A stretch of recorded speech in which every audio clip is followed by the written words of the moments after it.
Radio Tehran, শুরু হচ্ছে বিশ্ব সংবাদ।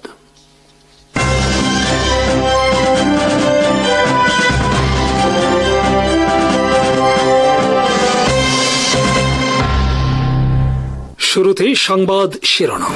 আসসালামু আলাইকুম। ভারতে রাজনৈতিক সমাবেশে পদপিষ্ট হয়ে নিহত অর্ধশতাধিক। ইয়েমেনে পাকিস্তানের অয়েল ট্যাঙ্কারে হামলায় ইসরায়েলের। ট্রাম্প এরদোয়ান বৈঠক হোয়াইট হাউসে। 225টি বোয়িং বিমান কেনার চুক্তি তুরস্কের। ইসরায়েলের দখলে থাকা পশ্চিম তীরে ব্যবসা করছে বিশ্বের 160টি প্রতিষ্ঠান। ইরান রাশিয়া $25 বিলিয়ন বিনিয়োগ চুক্তি পারমাণবিক বিদ্যুৎ কেন্দ্র নির্মাণের। তামিলনাড়ু রাজ্যে আলোচিত সুপারস্টার থালাপতি বিজয়ের জনসভায় পদপিষ্ট হয়ে নিহত হয়েছেন কমপক্ষে 40 জন। অনেকে গুরুতর আহত অবস্থায় হাসপাতালে ভর্তি করা হয়েছে, ফলে মৃত্যুর সংখ্যা আরও বাড়তে পারে। তামিলনাড়ুর কোরুকে শুক্রবার ঘটে এই ঘটনা। প্রকাশিত বিভিন্ন খবরে বলা হয়েছে, সুপারস্টার অভিনেতা থালাপতি বিজয় কাছ থেকে দেখতে দর্শকদের মাত্রাতিরিক্ত ভিড়ের কারণে ঘটেছে এই দুর্ঘটনা। তাছাড়া সমাবেশের আয়োজন ও অব্যবস্থাপনা নিয়েও উঠেছে নানা ধরনের অভিযোগ।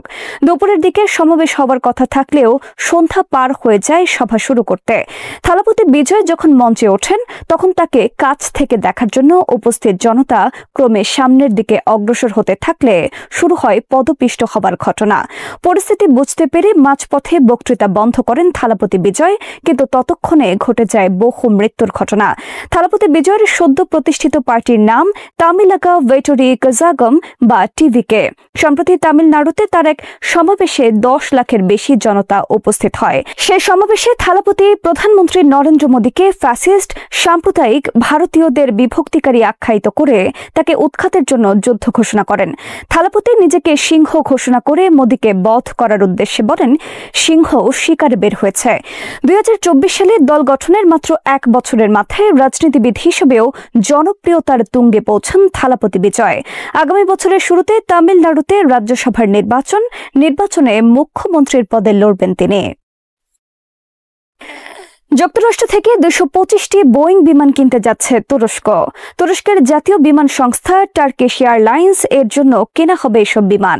গত বৃহস্পতিবার হোয়াইট হাউসে ডোনাল্ড ট্রাম্পের সাথে 2 ঘণ্টাব্যাপী বৈঠক করেন তুরস্কের প্রেসিডেন্ট রিসেপ তাইয়েপ এরদোয়ান। এ সময় দুই নেতা আলোচনা চূড়ান্ত করেন বোয়িং বিমান বেচা কেনা বিষয়ে। এরদোয়ান এ সময় তুরস্কের ওপর থেকে নিষেধাজ্ঞা তুলে নেওয়ার আহ্বান জানান।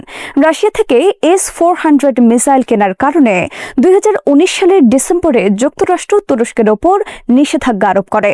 তুরস্কের টার্কিশ এয়ারলাইন্স বর্তমানে ইউরোপের দ্বিতীয় এবং বিশ্বের 6ষ্ঠ বৃহৎ এয়ারলাইন্স। টার্কিশ এয়ারলাইন্সের বর্তমান বিমান সংখ্যা 485টি। 2033 সালে তাদের এই বিমান সংখ্যা হবে 800। তুরস্ক বিশ্বের শীর্ষস্থানীয় পর্যটক আকর্ষণকারী দেশ। 2024 সালে সারা বিশ্ব থেকে 5,20,00,000 পর্যটক তুরস্ক ভ্রমণ করেছে। পর্যটক আকর্ষণের দিক দিয়ে বর্তমানে বিশ্বে তুরস্কের স্থান 6ষ্ঠ। ইয়েমেনের বন্দরে পাকিস্তানের একটি এলপিজি ট্যাঙ্কারে হামলা চালিয়েছে ইসরায়েল। হামলার সময় ট্যাঙ্কারে পাকিস্তানের 24 জন নাবিক ছিলেন, তবে তাদের কেউ হতাহত হননি।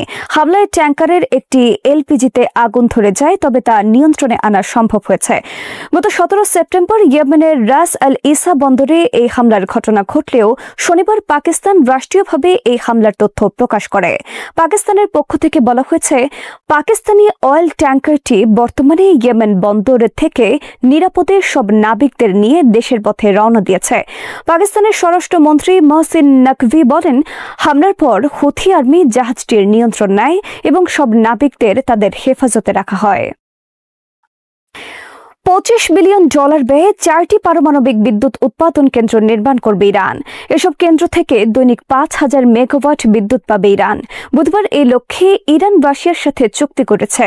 রাশিয়ার রাষ্ট্রীয় জ্বালানি সংস্থা রোসাটম ও ইরানের এটমিক এনার্জি সংস্থায় মস্কোয় এই চুক্তি করেছে। ইরানের বার্তা সংস্থা ইরনার খবরে বলা হয়েছে, ইরান আরও 4টি পারমাণবিক বিদ্যুৎ কেন্দ্র নির্মাণ করবে। মোট 8টি পারমাণবিক বিদ্যুৎ কেন্দ্র থেকে 2040 সালে সালের মধ্যে দৈনিক 20,000 মেগাওয়াট বিদ্যুৎ উৎপাদিত হবে। ইরানের বিরুদ্ধে নিষেধাজ্ঞা আরও 6 মাসের জন্য স্থগিত করার বিষয়ে শুক্রবার রাশিয়া এবং চীন একটি প্রস্তাব উত্থাপন করে জাতিসংঘের নিরাপত্তা পরিষদে। প্রস্তাবের পক্ষে পাকিস্তান এবং আলজেরিয়াও ভোট দেয়, কিন্তু 9টি দেশ প্রস্তাবের বিপক্ষে ভোট দেয়, ফলে বাতিল হয়ে যায় এই প্রস্তাব।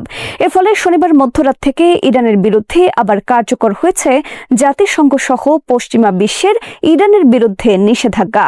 ইরান গোপনে কোনো পারমাণবিক কার্যক্রম পরিচালনা করবে না এই শর্তে 2015 সালে ইরানের ওপর থেকে নিষেধাজ্ঞা তুলে নেওয়া হয়। এই ঘটনা ইরান 6 জাতি চুক্তি নামে পরিচিত। যুক্তরাষ্ট্র, রাশিয়া, চীন, ব্রিটেন, ফ্রান্স ও জার্মানি এই 6টি দেশ তখন ইরানের সাথে এই বিষয়ে চুক্তি করে, কিন্তু ইসরায়েলের চাপে 2018 সালে ডোনাল্ড ট্রাম্প একতরফাভাবে এই চুক্তি বাতিল করে এবং ইরানের বিরুদ্ধে কঠোর নিষেধাজ্ঞা আরোপ করে। গত 1 মাস আগে ব্রিটেন, ফ্রান্স ও জার্মানিও নতুন করে ইরানের বিরুদ্ধে নিষেধাজ্ঞা আরোপ করে, যার তীব্র বিরোধিতা করেছে চীন ও রাশিয়া। যুক্তরাষ্ট্র, কানাডা, জার্মানি, ফ্রান্স, চীন, নেদারল্যান্ডস সহ বিভিন্ন দেশের 160টি প্রতিষ্ঠান ব্যবসা করছে পশ্চিম তীরে ইসরায়েলের দখলীকৃত এলাকায়। আর এর মাধ্যমে মূলত তারা পশ্চিম তীরে ইহুদিদেরকে অবৈধ বসতি স্থাপন ও দখল সম্প্রসারণে সহায়তা করছে। জাতিসংঘ মানবাধিকার কমিশন পশ্চিম তীরে ইহুদি বসতি এলাকায় আন্তর্জাতিক সম্প্রদায়ের ব্যবসা পরিচালনাকে অবৈধ হিসেবে আখ্যায়িত করেছে। জাতিসংঘ সংস্থার প্রতিবেদনে বলা হয়েছে, পশ্চিম তীরে ব্যবসার সাথে জড়িত প্রতিটি প্রতিষ্ঠান কমপক্ষে 10 ধরনের কার্যক্রম পরিচালনা করে। বিভিন্ন ধরনের নির্মাণ, রিয়েল এস্টেট, খনিজ সম্পদ আহরণ সহ নানা ধরনের কর্মকাণ্ডের সাথে যুক্ত এসব প্রতিষ্ঠান। পশ্চিম তীরে বিভিন্ন দেশের প্রতিষ্ঠানের তালিকায় জার্মানির একটি বিখ্যাত সিমেন্ট তৈরি প্রতিষ্ঠানের নাম রয়েছে। এর নাম হিডেলবার্গ ম্যাটেরিয়াল এজি। 1967 সাল থেকে পশ্চিম তীর ইসরায়েলের দখলে। ফিলিস্তিনিদের জায়গা জমি দখল করে সেখানে এখন পর্যন্ত ইসরায়েল 7 লাখের বেশি ইহুদিদের বসতি স্থাপন করেছে। এই কার্যক্রম এখনো চলমান রয়েছে। বর্তমানে ইসরায়েল গোটা পশ্চিম তীরকে ইসরায়েলের অংশে পরিণত করার চেষ্টা করে যাচ্ছে। যুক্তরাষ্ট্র সহ বিভিন্ন দেশ এর বিরোধিতা করলেও ইসরায়েলকে আবার সহায়তা করছে পশ্চিম তীরে দখল বজায় রাখতে এবং অবৈধ বসতি নির্মাণে। রাশিয়ার পররাষ্ট্রমন্ত্রী সের্গেই ল্যাভরভ বলেছেন, ইউরোপ বা ন্যাটোর কোনো সদস্য দেশে অভিযান চালানোর কোনো ইচ্ছা বা পরিকল্পনা নেই রাশিয়ার। তবে কেউ যদি রাশিয়ায় আক্রমণ চালায় তবে আমরা তার উপযুক্ত জবাব দেওয়ার জন্য প্রস্তুত আছি। শুক্রবার জাতিসংঘ সাধারণ অধিবেশনের বক্তব্যে এই কথা বলেন ল্যাভরভ। ল্যাভরভ বলেন, অনেকদিন ধরে ইউরোপ রাশিয়ার বিরুদ্ধে মিথ্যা প্রচারণা চালিয়ে আসছে, উস্কানি দিয়ে চলেছে। ল্যাভরভ বলেন, 7 অক্টোবর ইসরায়েলে হামলার আমরা নিন্দা করেছি, কিন্তু তার বিনিময়ে গাজায় এই ধরনের বর্বরতার অধিকার নেই ইসরায়েলের। আর পশ্চিম তীর দখলেরও আমরা বিরোধী।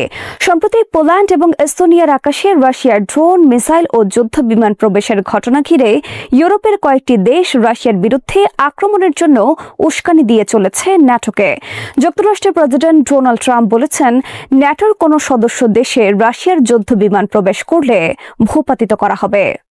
মার্কিন প্রেসিডেন্ট ডোনাল্ড ট্রাম্প 17 সেপ্টেম্বর ভারতের প্রধানমন্ত্রী নরেন্দ্র মোদীকে ফোন করে তার 75তম জন্মদিনের শুভেচ্ছা জানান। ট্রাম্প তার সামাজিক যোগাযোগ মাধ্যম ট্রুথ সোশ্যালে তাদের কথোপকথনকে অদ্ভুত সুন্দর হিসেবে বর্ণনা করেন এবং দুই দেশের সম্পর্ক আরও দৃঢ় করার প্রতিশ্রুতি দেন। এই কথোপকথন আশা জাগিয়েছিল যে ভারতীয় পণ্যের উপর 50% শুল্ক আরোপের জের ধরে দুই দেশের মধ্যে চলা উত্তেজনা কমতে পারে, কিন্তু তাদের সম্পর্কের নরম ভাব মাত্র 3 দিনের মধ্যেই উড়ে যায়। 19 সেপ্টেম্বর ট্রাম্প একটি নির্বাহী আদেশে H-1B ভিসার জন্য বার্ষিক $1 লাখ ফি আরোপ করেন, যার 70%ই ভারতের নাগরিকদের ক্ষেত্রে প্রযোজ্য। এর পাশাপাশি ট্রাম্প চাবাহার বন্দরের ইরানি প্রকল্পে ভারতের অংশগ্রহণের জন্য যুক্তরাষ্ট্রের বিশেষ সুবিধা বাতিল করেন। এছাড়া ট্রাম্প ভারতকে মুখ্য মাদক পরিবহন বা অবৈধ মাদক উৎপাদনকারী দেশের তালিকায় অন্তর্ভুক্ত করেন। জন্মদিনের শুভেচ্ছা জানানোর কয়েকদিনের মধ্যে ট্রাম্পের নেওয়া এসব ঘোষণা ভারতীয় নীতি নির্ধারকদের বিস্মিত করেছে। লোকসভার বিরোধী দলীয় নেতা রাহুল গান্ধী এটিকে মোদির কূটনৈতিক ব্যর্থতা বলে উল্লেখ করেছেন। মোদিকে ট্রাম্পের এই ধোঁকা নিয়ে নেপালি লেখক, গবেষক, শিক্ষাবিদ ভীম ভোরতেল এশিয়া টাইমসে একটি প্রতিবেদন লিখেছেন। তার নির্বাচিত অংশ তুলে ধরা হলো এখানে। ভীম লিখেছেন, যেসব পদক্ষেপ ট্রাম্প নিয়েছেন সেগুলো কি তিনি ব্যক্তিগতভাবে মোদিকে আঘাত করার জন্য নিয়েছেন, নাকি এগুলো আমেরিকা ফার্স্ট নীতি অনুযায়ী ভারতকে বাণিজ্য অন্যান্য বিষয়ে ছাড় দিতে বাধ্য করার কৌশল? তবে যেভাবেই হোক এই ঘটনাগুলো দেখাচ্ছে ভারত আমেরিকার উপর খুব বেশি নির্ভরশীল।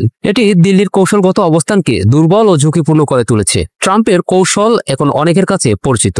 তার কূটনীতির ধরন হলো প্রথমে প্রশংসা, তারপর হঠাৎ চাপ। ট্রাম্পের প্রথম মেয়াদে ভারতের সঙ্গে তার সম্পর্কেও এই ধরন দেখা গিয়েছিল। উদাহরণস্বরূপ 2019 সালে টেক্সাসে হাইডি মোদি এবং পরের বছর মোদির রাজ্য গুজরাটে নমস্তে ট্রাম্প দেখা গেছে। ওই সময় দুই নেতাই একে অপরের প্রশংসায় উদ্দীপ্ত ছিলেন।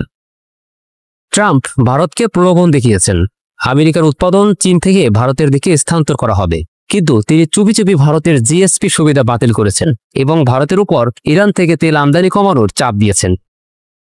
ট্রাম্পের দ্বিতীয় মেয়াদে একই ঘটনা আবারও ঘটেছে। আগস্টের শেষের দিকে ভারতীয় পণ্যের উপর 50% শুল্ক আরোপ করা হয়েছে। এটিকে মূলত ভারতের সস্তা রাশিয়ান তেল কেনার জন্য শাস্তি হিসেবে ধরা হয়। 17 সেপ্টেম্বর জন্মদিনের উষ্ণ শুভেচ্ছা জানানোর পর 19 সেপ্টেম্বর H-1B ভিসার ফি বাড়ানো, চাবাহার বন্দরের বিশেষ সুবিধা বাতিল এবং ভারতকে মাদক পরিবহনকারী দেশ হিসেবে তালিকাভুক্ত করার মতো 3টি কঠোর ব্যবস্থা নেওয়া হয়। H-1B ভিসার $1 লাখ ফি চরম বেকায়দায় ফেলেছে মোদী সরকারকে। ভারতীয় নাগরিকরা এই ভিসার প্রায় 73% ধরে রেখেছে। এটি ভারতের তথ্য প্রযুক্তি খাতের জন্য গুরুত্বপূর্ণ। অর্থনৈতিক প্রভাব ছাড়াও এই নীতি ভারতের আমেরিকান প্রবাসীদের মধ্যে মোদীর জনপ্রিয়তাকে ক্ষতিগ্রস্ত করে। চাবাহার সুবিধা বাতিল আরও তীব্র ভূরাজনৈতিক প্রভাব ফেলেছে। ভারত 2024 সালের মে মাসে ইরানের সঙ্গে 10 বছরের পরিচালন চুক্তি স্বাক্ষর করে এই বন্দরে ব্যাপকভাবে বিনিয়োগ করেছে। বন্দরটি আফগানিস্তান ও মধ্য এশিয়ার সঙ্গে সরাসরি সংযোগ স্থাপন করে, পাকিস্তানকে বাইপাস করে এবং চীনের প্রভাবকে সামলায়। 2018 সালে ট্রাম্পের প্রথম মেয়াদে দেওয়া মার্কিন বিশেষ ছাড় এই প্রকল্পকে নিষেধাজ্ঞা থেকে রক্ষা করেছিল। হঠাৎ সেই ছাড় বাতিলের ফলে $50 কোটি ভারতীয় বিনিয়োগ ঝুঁকির মুখে পড়েছে। মাদক পরিবহনকারী দেশ হিসেবে তালিকাভুক্তি ভারতের বৈশ্বিক ভাবমূর্তিতে ছায়া ফেলেছে। মোদী নিজেকে যখন বিশ্বগুরু হিসেবে তুলে ধরতে চান এবং ভারতকে একটি দায়িত্বশীল শক্তি হিসেবে প্রমাণ করতে চান, ঠিক সেই মুহূর্তে এই তালিকাভুক্তি দিল্লির জন্য বিব্রতকর হয়ে উঠেছে। এসব পদক্ষেপ স্পষ্টভাবে দেখায় ট্রাম্প বাণিজ্যে আলোচনার আগে ভারতের উপর চাপ বাড়াতে চাচ্ছেন। তিনি চাচ্ছেন ভারত রাশিয়ান তেল আমদানি কমিয়ে দিক। ভারত এখনো রাশিয়ান অস্ত্র ও শক্তির উপর নির্ভরশীল। ভারত এখনো ব্রিক্স দেশগুলোর মাধ্যমে ডলারহীন বাণিজ্য করছে। চাপ বাড়িয়ে ট্রাম্প ভারতের এই সুবিধা সীমিত করতে চাইছেন। এবার ইসরায়েলে হামলা করার জন্য প্রস্তুত তেহরান। দেশটির প্রেসিডেন্ট মাসুদ পেজেশকিয়ান এমন ঘোষণাই দিলেন। এদিকে রাশিয়ার সঙ্গে $2,500 কোটি পারমাণবিক প্রকল্প চুক্তি করেছে ইরান, যা ইরান ইসরায়েল বৈরী সম্পর্ককে নতুন করে তাতিয়ে তুলছে।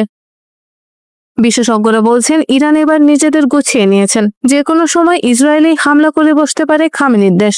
জাতিসংঘ অধিবেশনে ইসরায়েলের প্রধানমন্ত্রী নেতানিয়াহুকে বিশ্ব নেতারা যেভাবে বয়কট করার উদাহরণ তৈরি করেছেন, তাতে ইরান আরও বেশি সাহসী হয়ে উঠেছে বলে মন্তব্য ভাসছে সমাজ পাতায়।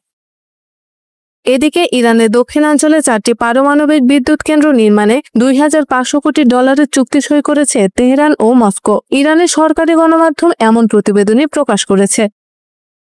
এই চুক্তির খবর এমন এক সময় এসেছে যখন জাতিসংঘের নিরাপত্তা পরিষদে চীন ও রাশিয়ার সমর্থিত একটি প্রস্তাবের উপর ভোটাভুটি হতে চলেছে। প্রস্তাবে ইরানের পারমাণবিক কর্মসূচির কারণে দেশটির উপর আন্তর্জাতিক নিষেধাজ্ঞা ফিরিয়ে আনার বিষয়টি অন্তত 6 মাসের জন্য বিলম্বিত করার আহ্বান জানানো হয়েছে। তেহরানের ইরনা সংবাদ সংস্থা জানিয়েছে, এই চুক্তির আওতায় হরমুজগান প্রদেশের সিরিক শহরে 4টি নতুন ইউনিট নির্মাণ করা হবে। প্রদেশটি সংযুক্ত আরব আমিরাত এবং ওমানের কাছে অবস্থিত। রাশিয়ার রাষ্ট্রায়ত্ত পারমাণবিক সংস্থা রোসাটম ইরানের ছোট পারমাণবিক বিদ্যুৎ কেন্দ্র নির্মাণে একটি সমঝোতা স্মারক সই করার ঘোষণা দিয়েছিল, তবে সেখানে কতগুলো কেন্দ্র হবে তা বলা হয়নি। রাশিয়ার সঙ্গে ইরানের ঘনিষ্ঠ সম্পর্ক রয়েছে। ইরানের পারমাণবিক স্থাপনায় যুক্তরাষ্ট্র ও ইসরায়েলের হামলার তীব্র সমালোচনা করেছিল মস্কো। ওই সময় ইসরায়েল দাবি করেছিল ইরান পরমাণু অস্ত্র অর্জনের পথে, যদিও তারা কোনো প্রমাণ দেখায়নি। পশ্চিমা দেশগুলো দীর্ঘদিন ধরে সন্দেহ করছে যে ইরান পারমাণবিক বিদ্যুৎ কেন্দ্রের আড়ালে পরমাণু অস্ত্র নির্মাণ করতে পারে। ইরান এ অভিযোগ অস্বীকার করে আসছে। দেশটির প্রেসিডেন্ট মাসুদ পেজেশকিয়ান জাতিসংঘ সাধারণ পরিষদে আবারও বলেছেন, ইরান কখনো পারমাণবিক বোমা তৈরির চেষ্টা করবে না। অন্যদিকে ইরানের প্রেসিডেন্ট মাসুদ পেজেশকিয়ান বেশ আগেই ঘোষণা দিয়েছিলেন, ইসরায়েল যদি ইরানের ওপর যুদ্ধ চাপিয়ে দেয় তবে তার দেশ তা মোকাবেলা করতে প্রস্তুত। পাশাপাশি তিনি জোর দিয়ে জানিয়েছিলেন, শান্তিপূর্ণ উদ্দেশ্যে ইরান তার পারমাণবিক কর্মসূচি চালিয়ে যাবে। পেজেশকিয়ানের সেই কথার রেশ এখনো রয়েছে, বরং এবার ইরানের সমাজ পাতায় মন্তব্য ভাসছে যে কোনো সময় ইসরায়েলে হামলা করার সক্ষমতা রাখে ইরান। ইসরায়েলের হামলা মোকাবেলা নয়, উল্টো ইরান নেতানিয়াহুর দেশে বড় বড় হামলা করার জন্য নিজেদের গুছিয়ে এনেছে। আল জাজিরার প্রচারিত এক বিশেষ সাক্ষাৎকারে ইরানের প্রেসিডেন্ট মাসুদ পেজেশকিয়ান আগেই বলেছিলেন, ইসরায়েলের যে কোনো নতুন সামরিক পদক্ষেপের মোকাবিলায় আমরা সম্পূর্ণ প্রস্তুত এবং আমাদের সশস্ত্র বাহিনী আবারও ইসরায়েলের ভেতরে গভীরভাবে আঘাত হানার সক্ষমতা রাখে।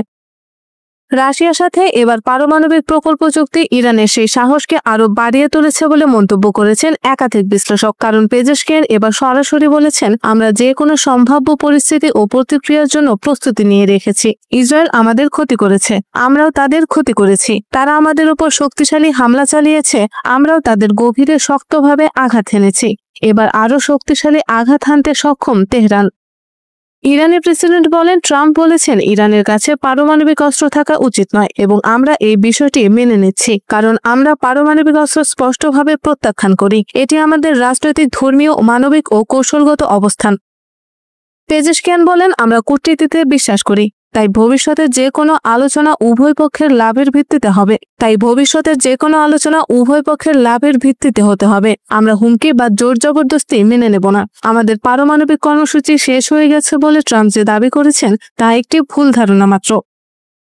গাজায় রাতের অন্ধকারে ইসরায়েলের বিমান হামলায় একই পরিবারের 9 জন মানুষ একসাথে প্রাণ হারায়। কয়েক মুহূর্ত আগেও যাদের ঘর ছিল তারা এখন কেবল ধ্বংসস্তূপে, নামহীন ছায়া। গাজায় শিশুদের কান্নাও থেমে গেছে, কারণ কাদার মতো কেউ বেঁচে নেই। লুসিরাতে এক পরিবারে 9 জন নিহত। টুফায় একটি বাড়ি ধ্বংসে প্রাণ গেল 11 জনের। সাথী শরণার্থী শিবিরে আরো 4 জনের মৃত্যু। আর দক্ষিণে খাবার সংগ্রহ করতে গিয়েও গুলিতে নিহত হলো 6 জন মানুষ। প্রতিটি প্রান্তেই ছড়িয়ে আছে ইসরায়েলের আগ্রাসনের চিত্র আর নিথর দেহ। এমন ভয়াবহ সময়েও জাতিসংঘের সাধারণ পরিষদে দাঁড়িয়ে ইসরায়েলের প্রধানমন্ত্রী বেনিয়ামিন নেতানিয়াহু স্পষ্ট জানালেন, আমার হামাসের বিরুদ্ধে কাজ শেষ করতেই হবে। Hamas, a genocidal terrorist organization whose charter calls for the murder of all Jews on the planet. This genocidal organization is given a pass. আন্তর্জাতিক মহলের যুদ্ধবিরতির চাপ উপেক্ষা করে যুদ্ধ চালিয়ে যাওয়ার অঙ্গীকার করলেন নেতানিয়াহু। আর গাজার ভেতরে ইসরায়েলের স্থল অভিযান যত গভীর হচ্ছে ততই কঠিন হয়ে উঠছে মানুষের বেঁচে থাকার লড়াই। গাজার হাসপাতালগুলো পরিণত হয়েছে মৃত্যুপুরীতে। টানা হামলায় 2টি ক্লিনিক ধ্বংস হয়েছে, বন্ধ হয়েছে 2টি বড় হাসপাতাল, আর বাকিগুলো চলছে ঔষধ, জ্বালানি ও খাবারের ভয়াবহ ঘাটতিতেই। ডক্টরস উইদাউট বর্ডার্স জানিয়েছে, ইসরায়েলি ট্যাঙ্ক তাদের হাসপাতালের দেয়ালের ঠিক পাশে অবস্থান করায় তারা কাজ বন্ধ করতে বাধ্য হয়েছে। ফলে অসংখ্য আহত মানুষ চিকিৎসা না পেয়ে ধীরে ধীরে মৃত্যুর দিকে এগোচ্ছে। উত্তর গাজার সংকট আরো নির্মম। সেপ্টেম্বর 12 থেকে ইসরায়েল কোনো মানবিক সহায়তা ঢুকতে দিচ্ছে না। জাতিসংঘ জানায় তারা দক্ষিণ থেকে সরবরাহ পাঠাতে চাইলে বাধার মুখে পড়ছে। ফলে শিশুর ঠোঁট শুকিয়ে গেছে এক ফোঁটা দুধের অভাবে। বাবা মা মরিয়া হয়েও ঘুরছে এক টুকরো রুটি খুঁজে পেতে। গাজার স্বাস্থ্য মন্ত্রণালয়ের হিসাব বলছে, এখন পর্যন্ত নিহতের সংখ্যা 65,000 ছাড়িয়েছে। আহত 1,67,000-এরও বেশি, যাদের অর্ধেকই নারী ও শিশু। আন্তর্জাতিক বিশেষজ্ঞদের মতে এই পরিসংখ্যানই সবচেয়ে বাস্তবসম্মত। বিস্ফোরণ, নিথর দেহ আর ধ্বংসস্তূপে চাপা পড়া পরিবার, গাজার চিত্র এক অন্তহীন দুঃস্বপ্ন। আন্তর্জাতিক চাপ বেড়েই চললেও ইসরায়েলি নেতৃত্ব যুদ্ধ থামাচ্ছে না। আর ঘনবসতিপূর্ণ রাস্তায় প্রতিদিনই মৃত মানুষের রক্তের সাথে মিশে যাচ্ছে জীবিত মানুষের কান্না। ইরানের পারমাণবিক কর্মসূচি নিয়ে 1 দশক আগে আরোপিত জাতিসংঘের অর্থনৈতিক ও সামরিক নিষেধাজ্ঞা পুনরায় কার্যকর হচ্ছে। যুক্তরাজ্য, ফ্রান্স ও জার্মানির অভিযোগ, ইরান পরমাণু সমঝোতার শর্ত ভঙ্গ করেছে। অভিযোগের পর সমাধানের জন্য জাতিসংঘ নিরাপত্তা পরিষদ তেহরানকে 30 দিনের সময় দিয়েছিল। সময়সীমা শেষ হওয়ায় রোববার মধ্যরাত থেকে নিষেধাজ্ঞা পুনঃপ্রযোজ্য হচ্ছে। ইউরোপের 3 পরাশক্তির অভিযোগ, ইরান 2015 সালের পরমাণু চুক্তির শর্ত মানেনি। নিরাপত্তা পরিষদের 15 সদস্যের ভোটে বিলম্ব প্রস্তাবও অনুমোদিত হয়নি। এর ফলে অস্ত্র, ইউরেনিয়াম সমৃদ্ধকরণ, ব্যালিস্টিক ক্ষেপণাস্ত্র কর্মসূচি, সম্পদ জব্দ ও ভ্রমণ নিষেধাজ্ঞা পুনরায় চালু করা হবে। পাশাপাশি ইরানের এয়ার ও শিপিং লাইনের কার্গো পরিদর্শনের অধিকার থাকবে জাতিসংঘের হাতে। তেহরান এই পদক্ষেপকে অন্যায্য ও অবৈধ হিসেবে অভিহিত করেছে। জাতিসংঘের অধিবেশনে প্রেসিডেন্ট মাসুদ পেজিশকিয়ান বলেছেন, বিদেশি শক্তি ইচ্ছাকৃতভাবে মধ্যপ্রাচ্য অস্থিতিশীল করছে। তিনি আরও জানান, ইরান পারমাণবিক অস্ত্র বিস্তার রোধ চুক্তি থেকে সরে যাবে না, তবে ইসরায়েলি হামলা বন্ধের নিশ্চয়তা ছাড়া ইউরেনিয়াম সমৃদ্ধকরণ স্বাভাবিকভাবে শুরু হবে না। 2015 সালের যৌথ বিস্তৃত কর্মপরিকল্পনা অনুযায়ী ইরানকে সীমিত পরমাণু কার্যক্রম চালানোর সুযোগ দেওয়া হয়েছিল।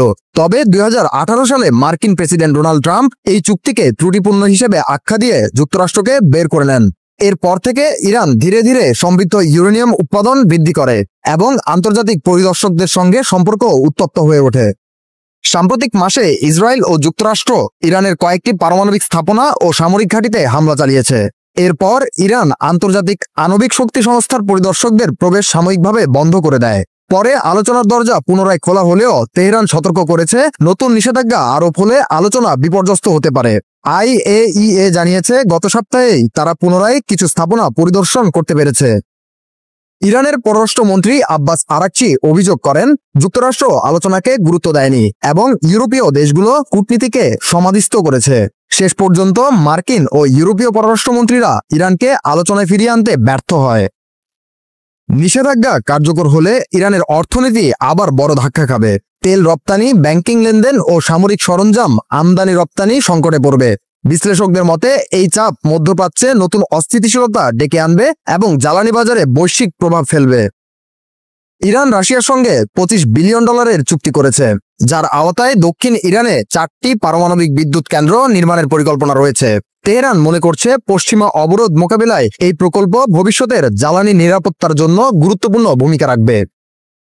কূটনীতিকদের মতে জাতিসংঘের নিষেধাজ্ঞার পর ইউরোপীয় ইউনিয়নও দ্রুত নতুন নিষেধাজ্ঞা কার্যকর করতে পারে। এর ফলে ইরান পশ্চিমাদের সঙ্গে আলোচনায় আরো শক্ত অবস্থান নিতে পারে।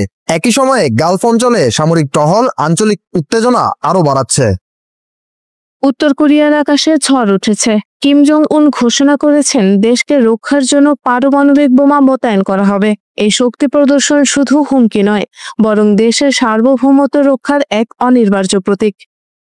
তিনি আরো ঘোষণা দিয়েছেন, সব পারমাণবিক স্থাপনা গোপন রাখা হবে, কেন্দ্রগুলোতে নিয়মিত পরীক্ষা চালানো হবে, কর্মকর্তাদের প্রতিদিন অনুশীলন বাধ্যতামূলক, আর সব সিদ্ধান্তের জন্য তার অনুমোদন লাগবে।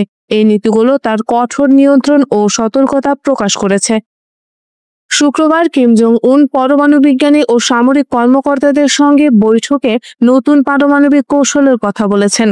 তার বক্তব্যের সঙ্গে ছিল অদ্ভুত দৃঢ়তা ও আত্মবিশ্বাস, যেমন সবকিছু তার নিয়ন্ত্রণে আছে আর কোনো শত্রুই তাকে থামাতে পারবে না। তিনি জোর দিয়ে বলেছেন, দেশের নিরাপত্তা রক্ষার একমাত্র পথ হলো পারমাণবিক প্রতিক্রিয়া। বৈঠকের সময় কিম জোর দিয়ে বলেছেন, পারমাণবিক শক্তি দেশের শান্তি ও নিরাপত্তার একমাত্র আশ্বাস। কিন্তু তার আচরণে ছোট ছোট কিছু অদ্ভুত দিক ছিল।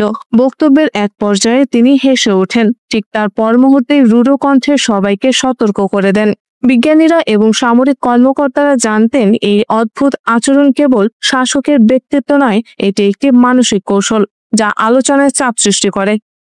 KCNA জানায়, কিম পারমাণবিক অস্ত্র ক্রমাগত উন্নত ও নবায়ন করতে চায়, কিন্তু শুধু কথায় নয়। তার অদ্ভুত ঘাড় নেড়ে হঠাৎ বসা বা দৃষ্টিকোণ পরিবর্তনের মাধ্যমে তিনি উপস্থিত সবাইকে বারবার মনে করিয়ে দেন, এখানে কেবল নিয়মিত আলোচনায় নয়, শক্তির সক্ষমতা নিয়েও সিদ্ধান্ত নেওয়া হচ্ছে। দক্ষিণ কোরিয়ার সংবাদ মাধ্যম জানিয়েছে, কিম নতুন পারমাণবিক পরিকল্পনার কথা বলেছেন, কিন্তু স্পষ্টভাবে প্রকাশ করেননি। বৈঠকের শেষের দিকে হঠাৎ তিনি ঘরের একপাশের ভিজুয়াল মডেলের দিকে তাকিয়ে বলেন, যেখানে আমাদের অস্ত্র সেখানেই আমাদের নিরাপত্তা। সভায় উপস্থিত সবাই বুঝতে পেরেছিলেন, এখানে শুধু কৌশল নয়, মানসিক প্রভাবও সমান গুরুত্বপূর্ণ। কিম জং উন পুনর্ব্যক্ত করেছেন, আমেরিকার সঙ্গে আলোচনার দরজা এখনো খোলা, তবে পারমাণবিক অস্ত্র ত্যাগের অযৌক্তিক দাবি ফিরে এলে উত্তর কোরিয়ার প্রতিরোধ অটুট থাকবে। তার আচরণ কঠোর হয়ে ওঠা, হঠাৎ হাসি অথবা দীর্ঘ নীরবতা সবই তার নীতি ও ব্যক্তিত্বের রহস্যকে প্রকাশ করছে। শেষে তিনি জোর দিয়ে বলেন, আমরা কখনো আমাদের পারমাণবিক অস্ত্র ত্যাগ করব না। ইউক্রেন যারা বারবার প্রমাণ করছে, যুদ্ধক্ষেত্রে শুধু প্রতিরক্ষায় নয়, আঘাত হানার ক্ষমতাতেও তারা পিছিয়ে নেই। সাম্প্রতিক এক বিশেষ অভিযানে ইউক্রেনীয় বাহিনী রাশিয়ার ভেতরেই ধ্বংস করে দিয়েছে ভয়ঙ্কর ইস্কান্দার ক্ষেপণাস্ত্র ব্যবস্থা। ইউক্রেন শুধু রক্ষা করছে না, এবারই সে ভেতরে ঢুকে প্রতিপক্ষের ঘাঁটিতে আঘাত করে দেখিয়েছে তার পৌঁছানোর ক্ষমতা। কুর্স্কে ইস্কান্দার ক্ষেপণাস্ত্র ব্যবস্থা ধ্বংস সেই পরিকল্পনার সরাসরি প্রমাণ। রাতের আধারে চুপিসারে এগিয়ে গিয়েছিল ইউক্রেনের স্পেশাল অপারেশন ফোর্স। টার্গেট একটাই, রাশিয়ার কুর্স্ক অঞ্চলে লুকিয়ে রাখা ভয়ঙ্কর ইস্কান্দার ক্ষেপণাস্ত্র ব্যবস্থা। মুহূর্তে ঝলসে ওঠে আগুন, ধ্বংসস্তূপে পরিণত হয় 448তম মিসাইল ব্রিগেডের গর্বের অস্ত্র ভাণ্ডার। এই আঘাত শুধু একটি সামরিক সাফল্য নয়, বরং মস্কোর বুকের ভেতর ঢুকিয়ে দেয়া এক অগ্নিবাণ। 8 আগস্টের গভীর রাতে ইউক্রেনের স্পেশাল অপারেশন ফোর্স চুপিসারে ঢুকে পড়ে রাশিয়ার কুর্স্ক অঞ্চলের এক পরিত্যক্ত মুরগির খামারে। হাঙ্গারার আড়ালে লুকিয়ে রাখা ছিল রাশিয়ার গর্ব 448তম মিসাইল ব্রিগেডের ইস্কান্ডার সিস্টেম। এক ঝটকায় বিস্ফোরণে কেঁপে ওঠে চারপাশ, ধ্বংস হয় 5টি পরিবহন, লোডিং যান, একটি ইস্কান্ডার লঞ্চার ও প্যান্টাসির S-1 প্রতিরক্ষা ব্যবস্থা। আগুনে পুড়ে ছাই হয় গুদাম ঘর ও সরঞ্জামও। ইউক্রেনের জেনারেল স্টাফ পরে জানায়, আমরা রাশিয়ার আগ্রাসন ঠেকাতে অসমিত ও সংবেদনশীল আঘাত চালিয়ে যাচ্ছি। শুধু কুর্স্কে নয়, রাশিয়ার ভেতর গভীরেও একের পর এক আঘাত হেনে যাচ্ছে ইউক্রেন। 26 সেপ্টেম্বর গভীর রাতে হঠাৎই ক্রাসনোদার ক্রায়ের আকাশ লাল হয়ে ওঠে।